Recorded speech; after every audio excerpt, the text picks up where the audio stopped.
Vamos falar um pouco de aquecimento global? Sim, vamos falar de aquecimento global, mas usando conceitos de transferência de calor e massa, como eu apresento nesse livro aqui. Então, se você está chegando agora, esse é o canal Modernidade e Ciência, sou Paulo Bittencourt e me proponho aqui a fazer uma conexão entre os efeitos da modernidade e realmente a ciência, a boa e velha ciência.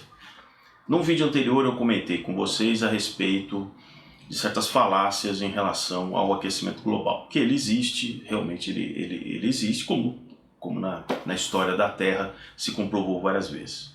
Voltando à questão da transferência de calor, eu vou entrar ainda na questão do aquecimento global. Um livro como esse, já de dezenas e dezenas de anos, e as teorias a respeito, por exemplo, princípios da convecção. Tem aqui um capítulo só sobre os princípios da convecção, né, que é uma das formas de transferência de calor. Temos também, por exemplo, transferência de calor por radiação. Então, a Terra tem várias formas de transferência de calor, por convecção natural, por radiação, né, e outras tantas. O importante é que, em todo o processo de transferência de energia, as três leis ali da termodinâmica, elas continuam válidas. Ou seja, não pode surgir energia.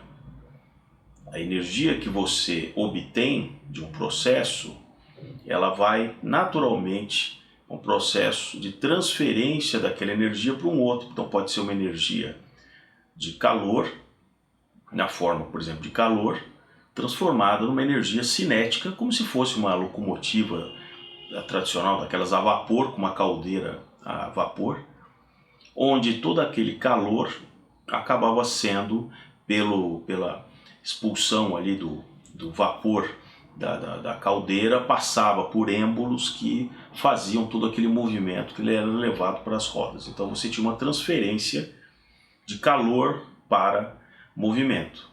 E também existe um fenômeno ao contrário, né?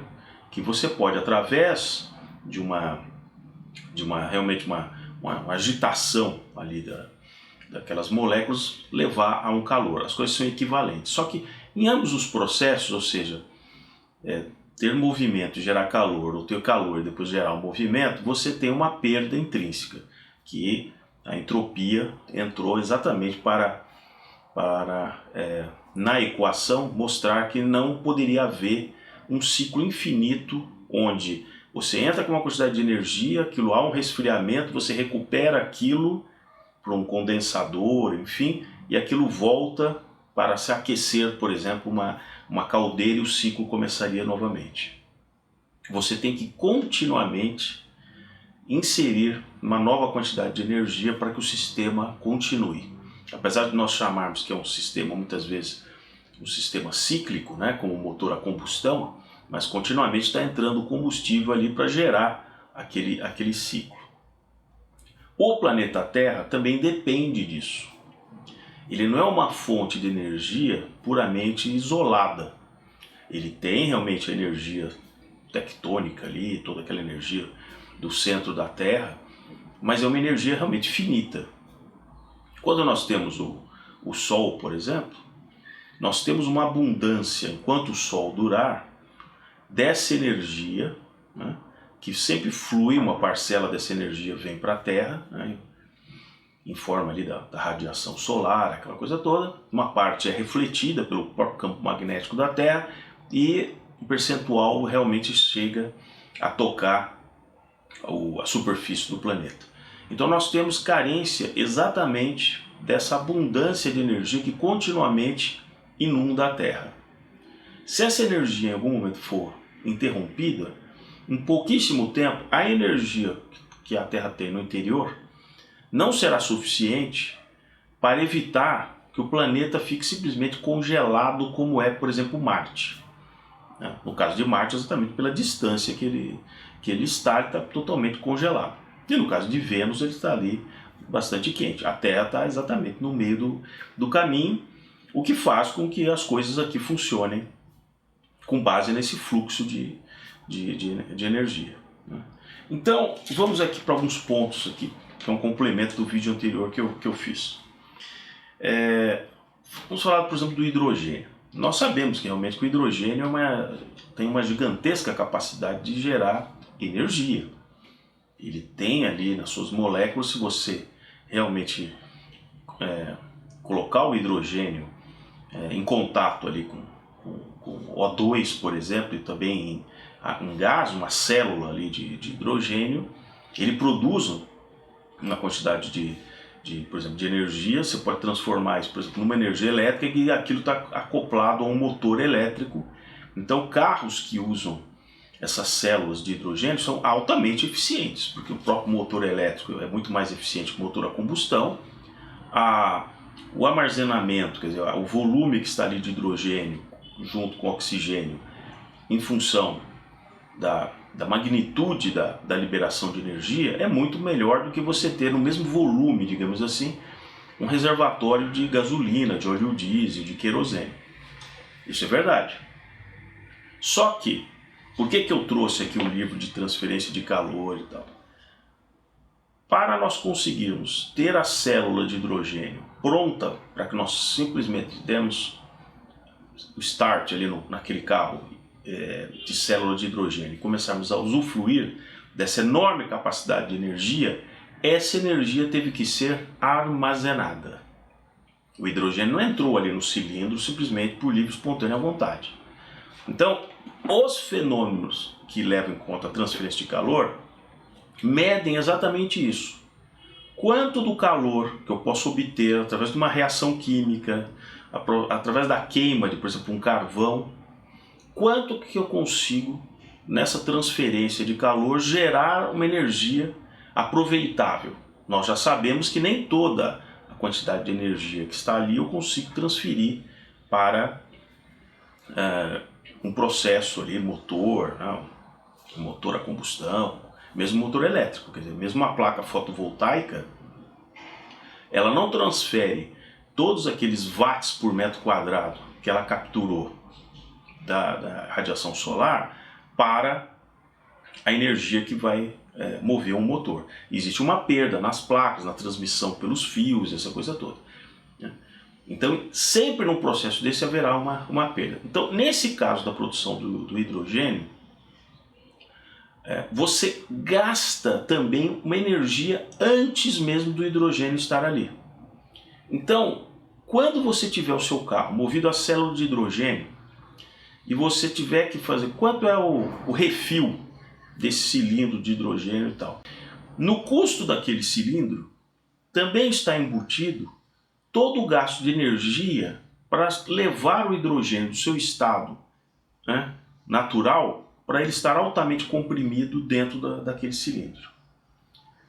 Como em todo o processo que é estudado, você procura gastar a menor quantidade de energia para você depois ter uma coisa que te gere uma capacidade de armazenamento, uma coisa. Não tem sentido você gastar mais energia para produzir hidrogênio do que o próprio hidrogênio produziria na atividade que ele foi instalado ali. Seria totalmente um contrassenso. Então, já de muito tempo, mais de um século, se descobriu que podia sim se produzir o hidrogênio com alguns processos químicos que levavam em contato com o metano, porque o metano tem ali na molécula o carbono, o H4, aquela coisa toda. Você podia tirar aquilo também do carvão, que certos elementos ali do carvão, e assim que começou a se produzir hidrogênio. Até que alguém teve a ideia de dizer, olha, quando eu faço a eletrólise da água, a água também tem hidrogênio. Logo, se eu conseguir separar o H2 do oxigênio, eu consigo capturar esse hidrogênio. Mas como que eu vou separar esse hidrogênio do oxigênio? Um processo já conhecido também há muito tempo é você colocar eletrodos e passar por esses eletrodos uma corrente elétrica. Então veja, para que eu faça a eletrólise da água, eu já preciso ter energia fluindo ali para gerar a eletrólise. Então essa energia já tem que ter sido produzida. Veja que Nada sai de graça. É aquilo que eu falei, o balanceamento, por isso que na transferência de calor é muito importante. A energia que entra é a energia que sai, menos ali as perdas, né? Mas na soma total, seja entre massa e energia, o que entrou tem que sair. Não importa que uma parte saiu em potência motriz e uma parte saiu em calor pelo atrito das peças e tal, que é como no automóvel, né? Parte da energia que está ali na gasolina, por exemplo, nem toda ela vai chegar realmente a ser a energia motriz. Aliás, é muito pouco que vai para a energia motriz das rodas dos automóveis.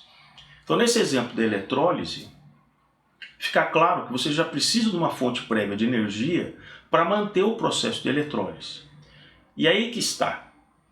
O processo de eletrólise, não vou entrar aqui na questão química, mas ele é algo assim extremamente ineficiente para essa função. Porque você gasta uma quantidade de energia e uma quantidade de água, porque a água se evapora. À medida que você separa o hidrogênio da água, vai havendo, né, a água vai sumindo.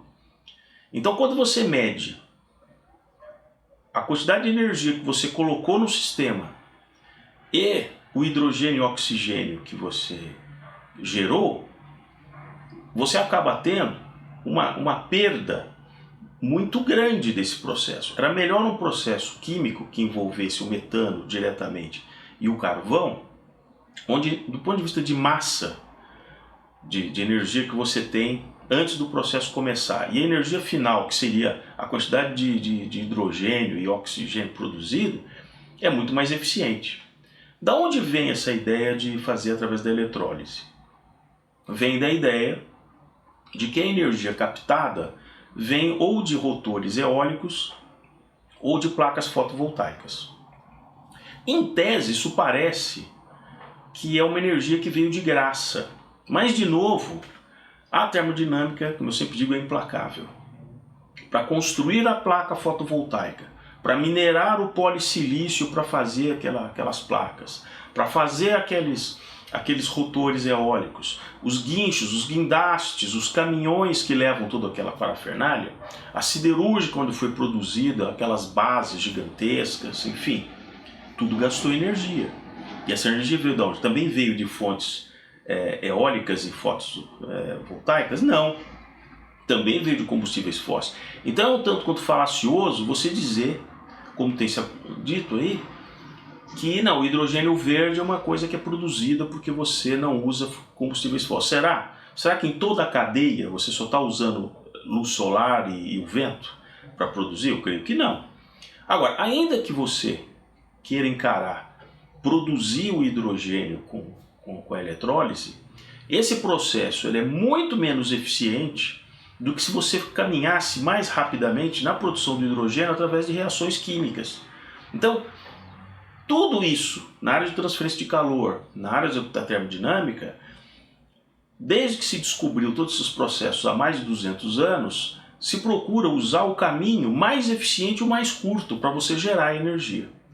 O ideal de você gerar, por exemplo, energia por fotovoltaica, se você tiver do lado ali, por exemplo, de uma hidrelétrica, por exemplo, que a hidrelétrica já tem ali o lago, você pode instalar as placas fotovoltaicas, o ideal é que sim, rapidamente você produziu energia, já que você tem as linhas de transmissão saindo daquela hidrelétrica, você já joga aquilo na rede, que é o que muitas vezes é feito, porque você não consegue, né, a menos aí de algumas pessoas que ainda achavam que podia estocar o vento, aquela coisa toda, mas você não vai estocar o vento, você tem que aproveitar a energia gerada pelo aquele rotor eólico imediatamente. Por isso que não é uma energia pronta. Você depende se o vento está dentro do parâmetro do projeto daquele rotor. Nem mais, nem menos.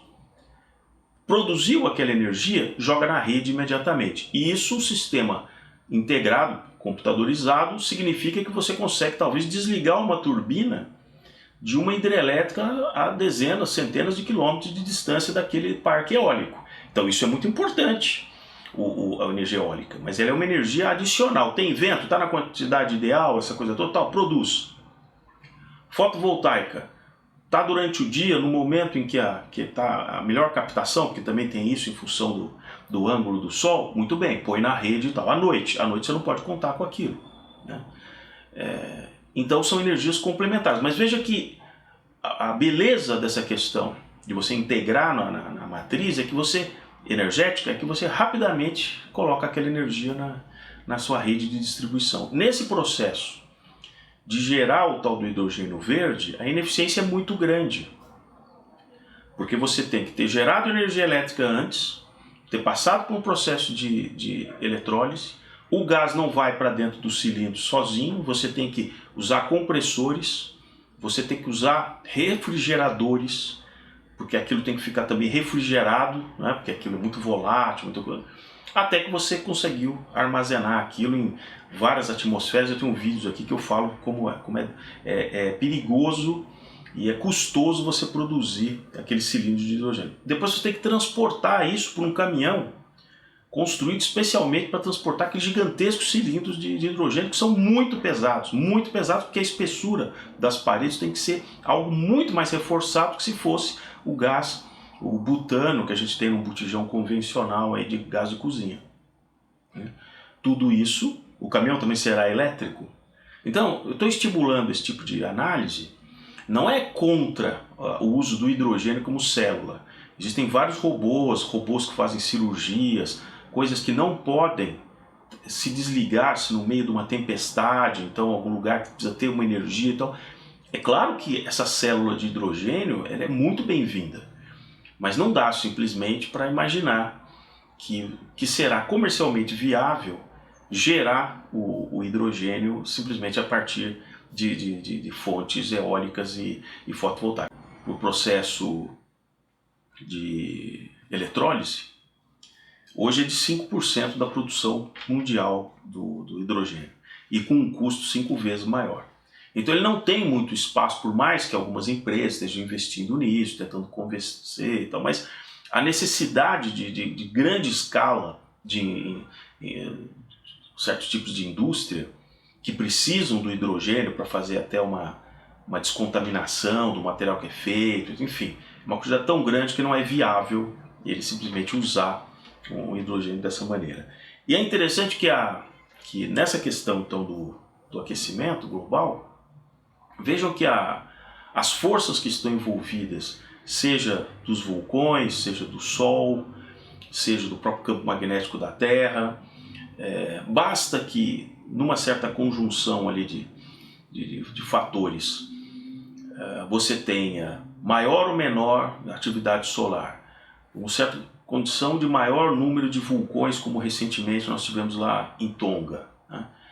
A temperatura do planeta ela pode mudar radicalmente, muito mais do que um modelo matemático imagina, que até o fim do século, só com a produção de CO2 de antropogênico, que a temperatura do planeta vai mudar. Esse modelo ele foi criado já com o pressuposto de que ao aumentar a taxa de CO2 na atmosfera, haveria um aumento equivalente de temperatura do planeta. Então por isso que eles ficam sempre batendo, que dizem, não, o nosso modelo indica que até agora já subiu tantos graus e não sei o que. Então ele julga que não, o modelo dele, ele já diz o seguinte, não, eu ajustei aqui, dado uma quantidade de CO2, terá uma temperatura equivalente, né, de média do planeta, né? Só que, infelizmente, a realidade é muito mais cruel. O planeta não está nem aí pela quantidade de CO2 produzida pela humanidade, que é muito menor do que todo o CO2 dissolvido no oceano, de toda a atividade de vários vegetais que também produzem ali, o CO2, enfim. A bomba de CO2 do planeta é muito maior do que simplesmente toda a humanidade, né?